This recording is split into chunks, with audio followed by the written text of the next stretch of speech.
أعوذ بالله من الشيطان الرجيم. بسم الله الرحمن الرحيم. الحمد لله على نعمه العظيمة وشكر له على توفيقه وامتنانه، والصلاة والسلام على رسول الله وعلى آله وصحبه أجمعين، وبعد. السلام عليكم ورحمة الله وبركاته. Ang lahat ng papuri at pasasalamat ay tanging sa Allahu Ta'ala lamang. Mga kapatid sa Islam, ang pag-uusapan po natin ngayon ay patungkol sa min hukukin Nabi sallallahu alaihi wasallam ala ummatihi. Kabilang sa mga karapatan ng Propeta Muhammad sallallahu alaihi wasallam sa kanyang umat. Al-Shaykh Ad-Doktor Sa'ad bin Abdullah Al-Humaydi. Alam naman natin na ang Propeta Muhammad sallallahu alaihi wasallam, siya ay pinadala ng Allahu Ta'ala, sinugo ng Allahu Ta'ala bilang rahmah, habag sa lahat ng mga nilikha ng Allahu Ta'ala. Sinabi ng Allahu Ta'ala sa surat Al-Anbiya, ba'da a'udzu billahi minash shaitanir rajim, وَمَا أَرْسَلْنَاكَ إِلَّا رَحْمَةً لِلْعَالَمِينَ. Sinabi ng Allahu Ta'ala, hindi ka namin pinadala o Muhammad maliban na lamang na ikaw ay rahmah, habag, biyaya sa lahat ng mga nilikha ng Allah subhanahu wa ta'ala. Ang Propeta Muhammad sallallahu alaihi wasallam, siyang naging dahilan upang mailaganap ang Islam, upang tayo ay hindi maligaw tungo sa landas ng Allah Ta'ala, at upang tayo ay mapalapit sa Allah Subhanahu wa Ta'ala. Pero dapat din nating tandaan na ang Propeta Muhammad sallallahu alaihi wasallam ay meron siyang mga karapatan na dapat nating itong isakatuparan, sapagkat lahat ng ito ay obligado sa atin, obligado sa lahat ng mga Muslim na isakatuparan at malaman kung ano ang mga karapatan ng Propeta Muhammad sallallahu alaihi wasallam. Kaya sa ngayon, ito po ang ating pag-uusapan ay patungkol sa karapatan ng Propeta Muhammad sallallahu alaihi wasallam.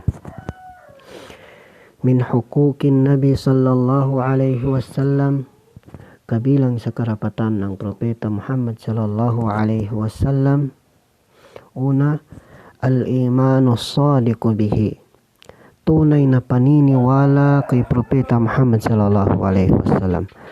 Paano ba yung tunay na paniniwala kay Propeta Muhammad? Wa dhalika bitasdiqi binubuwatihi wa risalatihi. Yan na yung tunay na paniniwala natin na si Muhammad sallallahu alaihi wasallam, siya ay nabi, propeta at sinugo ng Allah subhanahu wa ta'ala. Wal i'tiqadul jazimu bi anna Allah arsalahu lil insi wal jin.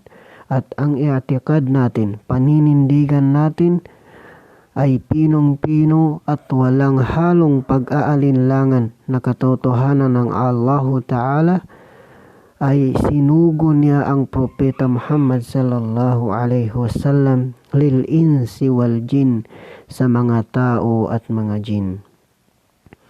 Wa tasdiquhu fi jami'i ma jaa bihi wa akhbara anhu min al-umuri al-madiyati wal mustaqbalah.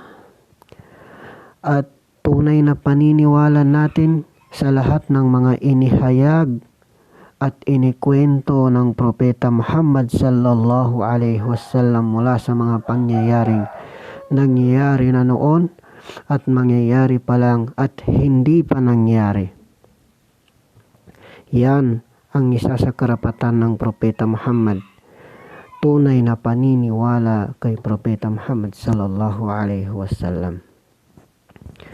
Padhalika mimma amara Allah Ta'ala bihi ibadahu. Ang tunay na paniniwala kay Propeta ay wajib sa atin lahat, at ito ay pinag-utos ng Allahu Ta'ala sa kanyang alipin. Faqala subhanahu wa ta'ala, sinabi ng Allah Ta'ala, فآمنوا بالله ورسوله النبي الأمي الذي يؤمن بالله وكلماته واتبعوه لعلكم تهتدون. Sa Suratul A'raf, Aya 158. Sinabi ng Allah Ta'ala na maniwala kayo sa Allah Ta'ala at sa kanyang sugo, ang propetang la ya'lamul qira'ata walal kitaba, ang propetang hindi marunong magbasa at hindi marunong magsulat, pero ang kanyang kaalaman ay galing sa Allah subhanahu wa ta'ala. Alladhi yu'minu billahi wa kalimatihi, kung saan siya ay naniniwala sa Allah Ta'ala at mga inihayag ng Allah subhanahu wa ta'ala. Sinabi pa ng Allah Ta'ala na wattabi'uhu la'allakum tahtadun, at sundin ninyo ang propeta Muhammad sallallahu alaihi wasallam upang sakali kayo ay mapatnubayan ng Allah subhanahu wa ta'ala. Ang ayat na ito ay nangangaluhulugan na ang paniniwala kay Propeta Muhammad sallallahu alaihi wasallam ay wajib sa atin lahat. Dapat natin itong isagawa. Pangalawa, sa karapatan ng Propeta Muhammad, tawqiruhu sallallahu alaihi wasallam. Pagbibigay galang natin at respeto kay Propeta Muhammad sallallahu alaihi wasallam fi hayatihi wa ba'da mamatihi, sa time na siya ay buhay pa, sa kanyang kabuhayan, wa ba'da mamatihi, at pagkatapos ng kanyang kamatayan ay dapat natin irespeto ang Propeta Muhammad sallallahu alaihi wasallam. Haqqun 'alal ummati an tuwaqqira nabiyyuha sallallahu alaihi wasallam wa ta'zimuhu wa tujalluhu wa tahtarimuhu. Tunay na dapat sa isang umat ay irespeto niya, igalang niya, at pagbigay dangal, bigyan nilang dangal at ipagmalaki niya ang Propeta Muhammad sallallahu alaihi wasallam, sapagkat padalika mimma amarallahu bihi, yan ay utos ng Allah subhanahu wa ta'ala. Wa ja'alahu tariqan ilal fallah, at ginawa ng Allah ta'ala yan bilang daan upang tayo ay makaligtas sa mga kaparasuhan sa araw ng paghuhukom. Sinabi ng Allah ta'ala, ba'da a'udzu billahi minash shaitanir rajim, فالذين آمنوا به وعزروه ونصروه واتبعوا النور الذي أنزل معه أولئك هم المفلحون. Sabi ng Allah Ta'ala, sila na mga naniwala kay Propeta Muhammad, wa'azzaruhu, at iginalang nila ang Propeta Muhammad, nirespeto nila ang Propeta Muhammad, wa nasaruhu, at nakipagtulungan kay Propeta Muhammad, tinulungan nila ang Propeta Muhammad upang mailaganap ang Islam, wattaba'un nur, at sinunod nila ang liwanag o di kaya yung katuruan ng Islam, alladhi unzila ma'ahu, kung saan yun ang inihayag ng Allah Ta'ala kay Propeta Muhammad, ulaika humul muflihun. Sinabi ng Allah Ta'ala na sila yung mga taong makakamit ang tagumpay na ipinangako ng Allah Ta'ala sa kanyang mga alipin na mga mananampalataya sa Allah Ta'ala. Ibig sabihin, ang paniniwala o pagbibigay respeto kay Propeta Muhammad ay dapat natin itong isagawa at dapat natin itong gawin, sapagkat ito ay isa sa karapatan ng Propeta Muhammad sa atin at inutos ng Allah Ta'ala ito sa atin ng mga Muslim. Pangatlo, sa karapatan ng Propeta Muhammad sallallahu alaihi wasallam, ta'zimu syar'ihi wa hukmihi wa sunnatihi. Ang pagtangi natin, pagmalaki natin, at dapat kilalanin natin yung batas ng Propeta Muhammad, kung ano yung kanyang mga inihatol, at wa sunnatihi at mga pamamaraan ng Propeta Muhammad sallallahu alaihi wasallam, sunnat ng Propeta Muhammad, ay dapat natin itong itangi at kilalanin bilang syara', hukam, batas sa Islam.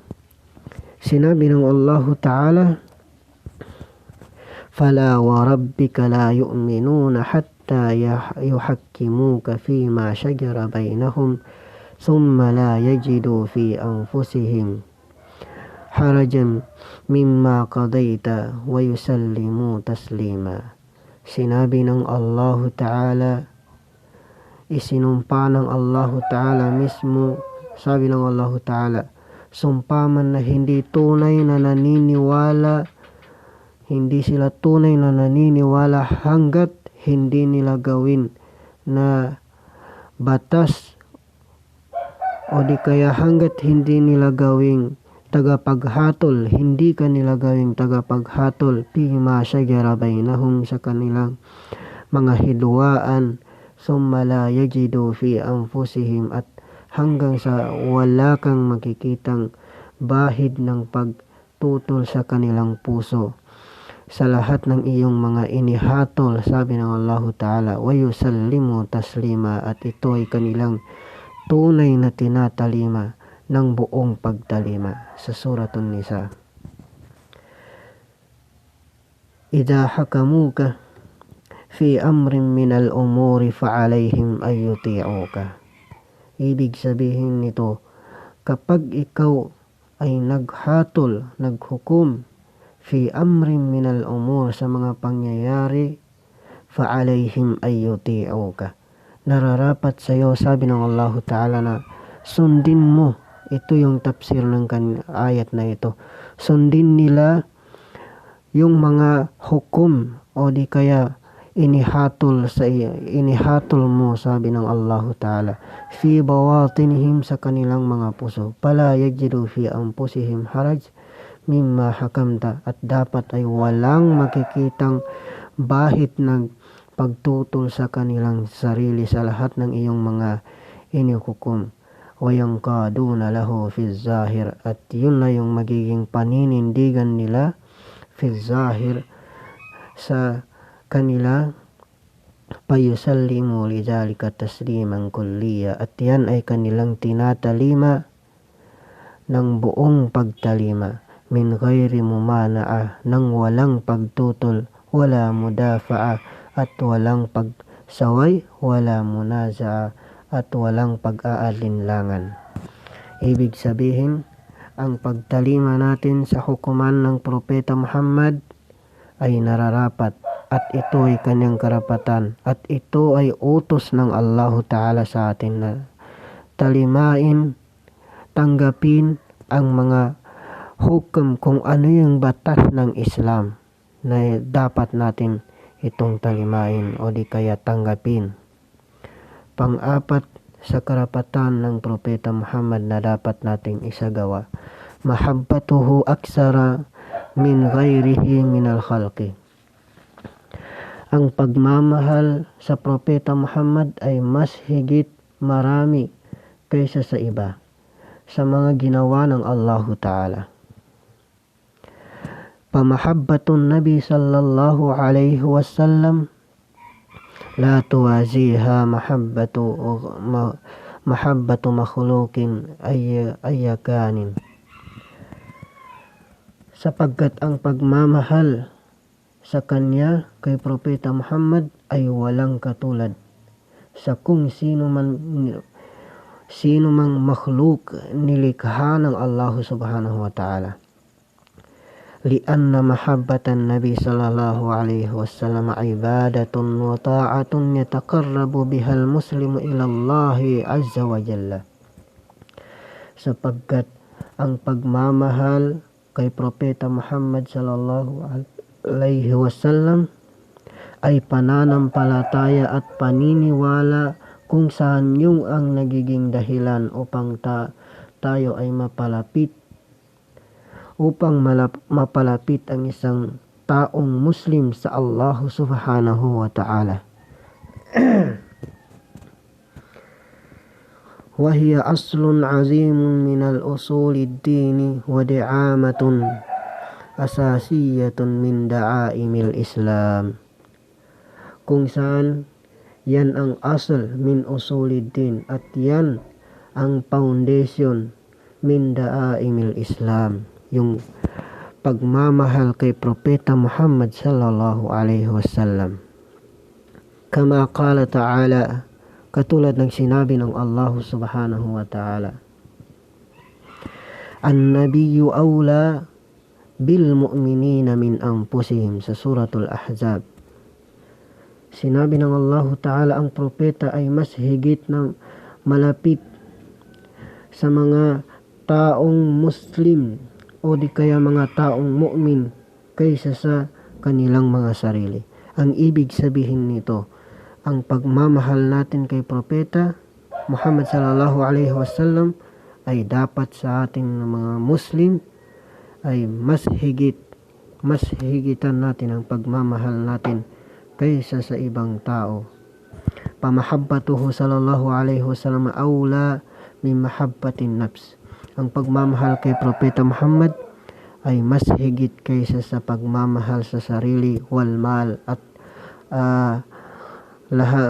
mga ari-arian, wal walad, at mga anak, wal aba, at mga magulang. Dapat mas higit ang pagmamahal natin, wal ahbabi, adi kaya sa ating mga minamahal sa buhay, wan nasi ajma'in, at mga tao. Nararapat sa atin ng mga Muslim na mas higit ang pagmamahal natin kay Propeta Muhammad sallallahu alaihi wasallam.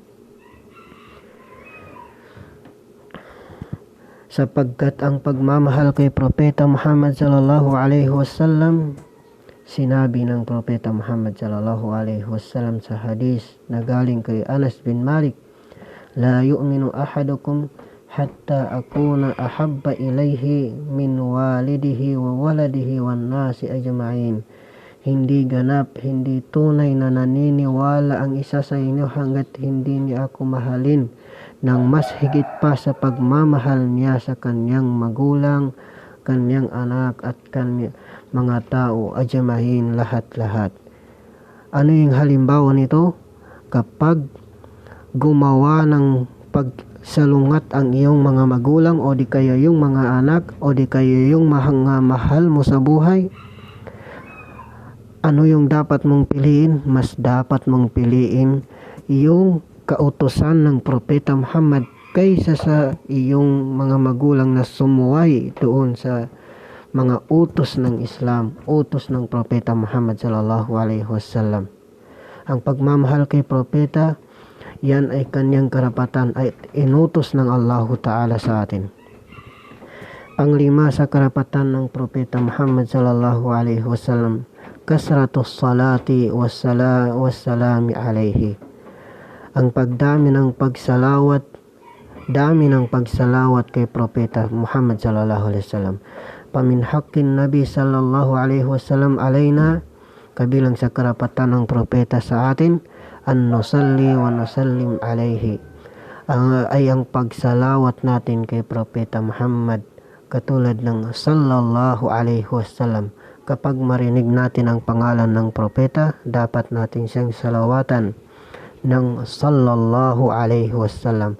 Wa hadha haqqun sabitun bi amrin min Allah azza wa jalla li ibadihi ikraman li nabihi wa tashrifan.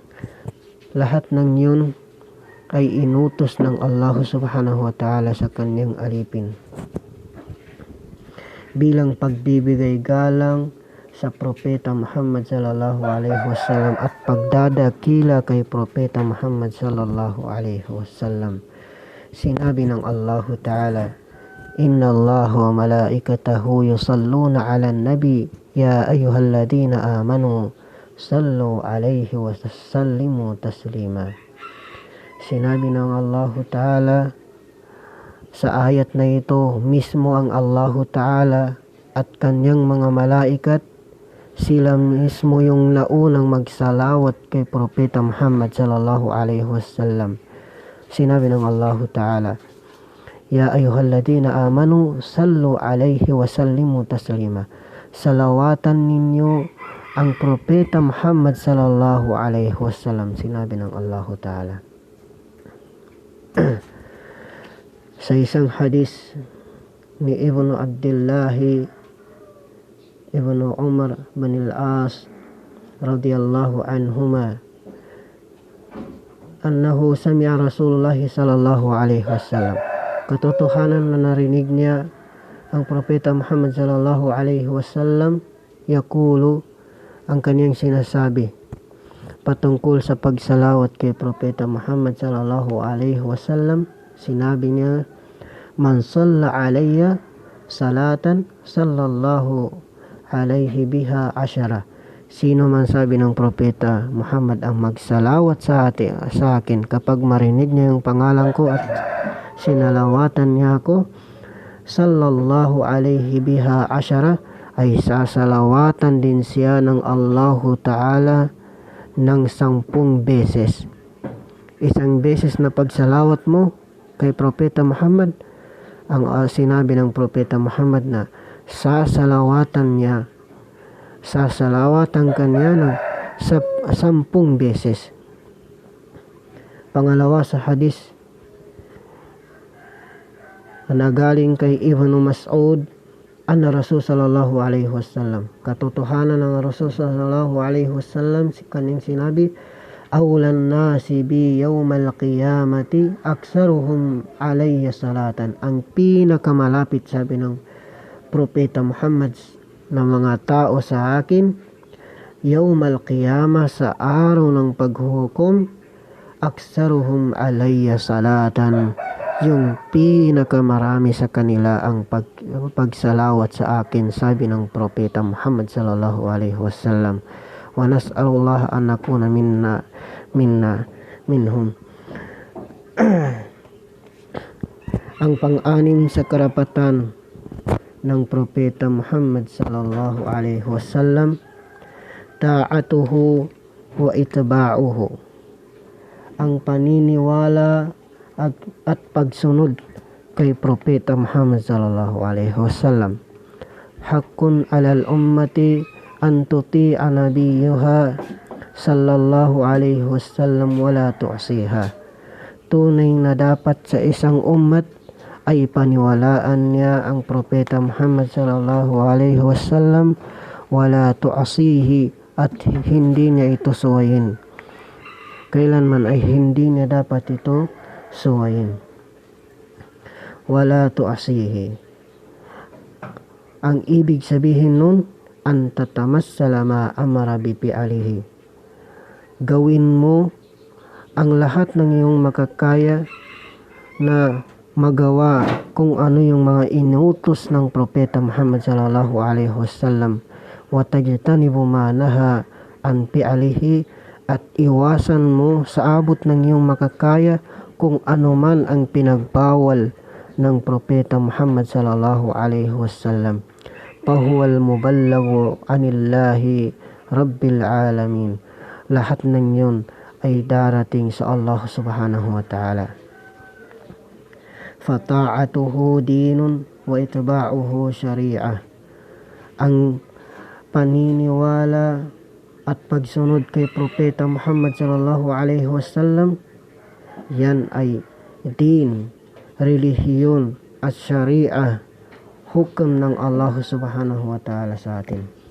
Sinabi ng Allah ta'ala, wa ma arsalnaka min rasulin illa liyuta'a bi iznillah, at hindi namin sinugo ang isang sinugo maliban na lamang na ito ay dapat sundin biiznillahi, at ito ay utos ng Allah subhanahu wa ta'ala sa atin.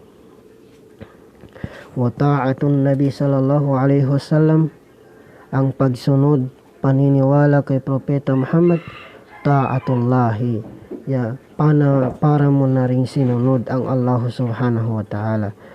Kama anna mukhalafatuhu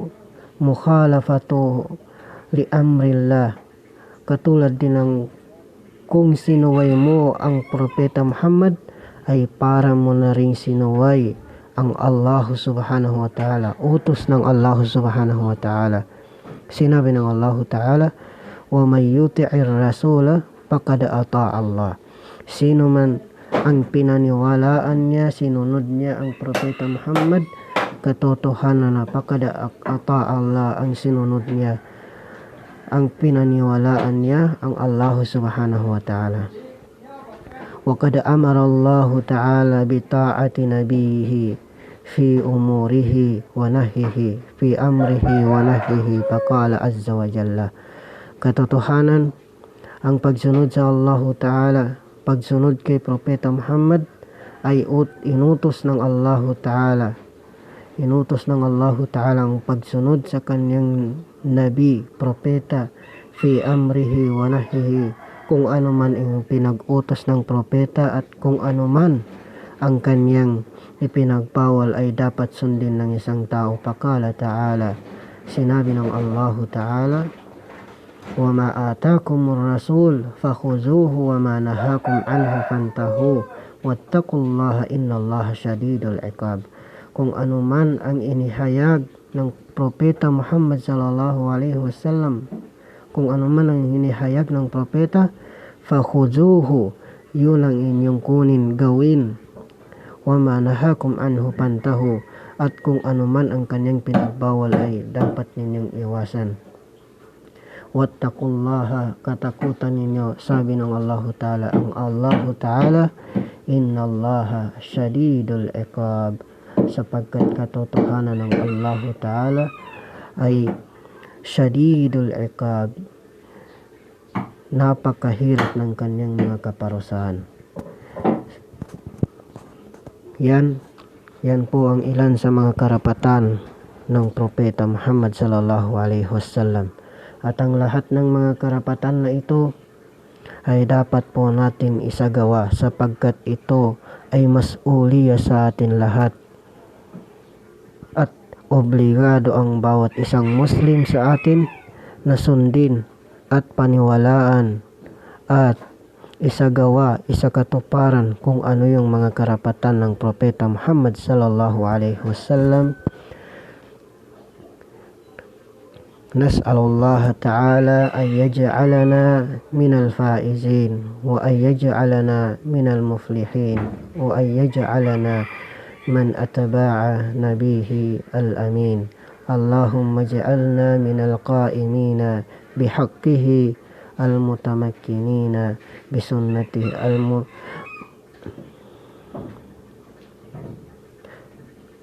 al-mutamassikina bisunnatihi al-muttabi'ina lihadihi al-faizina bisyafa'atihi. Hanggang dito na lang. Syukran. Wassalamu alaikum warahmatullahi wabarakatuh.